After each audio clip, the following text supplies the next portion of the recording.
In other news, the Prime Minister has announced families of those who lost loved ones in the downing of Flight 752 will get some financial help. It's not compensation, that's up to Iran to provide, but it is designed to offer short-term help. Abigail Bimman is in Ottawa with the details. Abigail, what is the Canadian government providing to the families?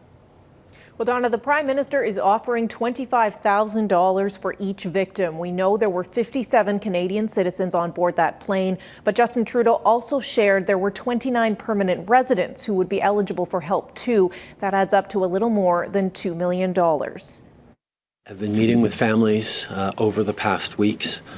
I have had direct conversations with them on the needs they're facing, everything from bills that are coming in to credit cards that are maxed out to real questions about how to get back to Iran to support their families there or bring people over at a time where air travel is increasingly limited in the region and expensive.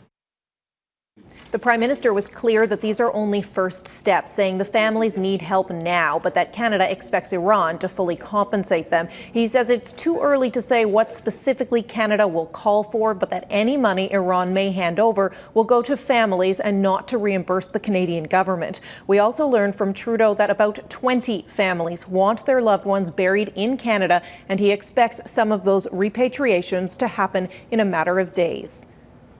Abigail, Canada's Foreign Affairs Minister had a rare meeting with Iran's Foreign Minister today. What was the tone of that? What was discussed?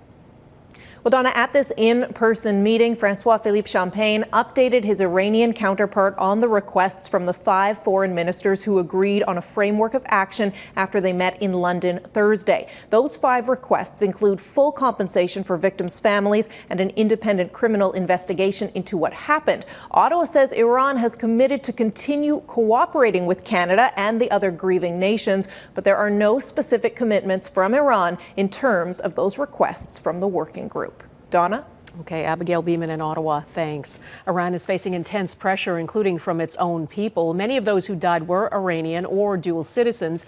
Today, the country's supreme leader made a rare appearance at Friday prayers. 80-year-old Ayatollah Khamenei called for national unity and launched into the usual anti-American rhetoric.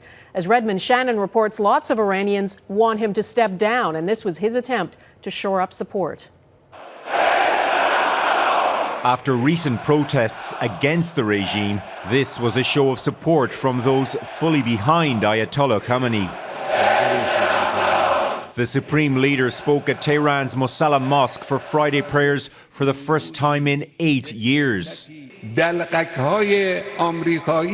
These American clowns, he said, who with lies and utter evil say they stand by the Iranian people. They should see who the Iranian people are. Khamenei referring to US President Donald Trump's recent tweet in Farsi supporting Iran's anti-government protests. On the downing of Flight 752, Khamenei said the West was delighted the tragedy diverted attention away from the US killing of Iranian commander Qasem Soleimani.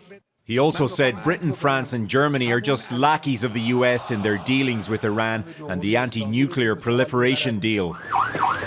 Across the border in Afghanistan, a ceremony for the first of its citizens to be repatriated. Ukraine expects all of its 11 victims to be repatriated on Sunday, 9 of whom were crew members.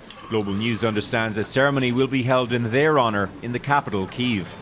Ukraine's Foreign Minister Vadim Prystaiko said Iran is now ready to hand over the black boxes for analysis and demanded that happen immediately. Prystaiko was among the team of 5 foreign ministers who agreed on a framework of action at the Canadian High Commission in London on Thursday. He said it won't be enough if Iran only prosecutes the soldier who pressed the button. Everyone involved, he said, must be held to account. Redmond Shannon, Global News, London.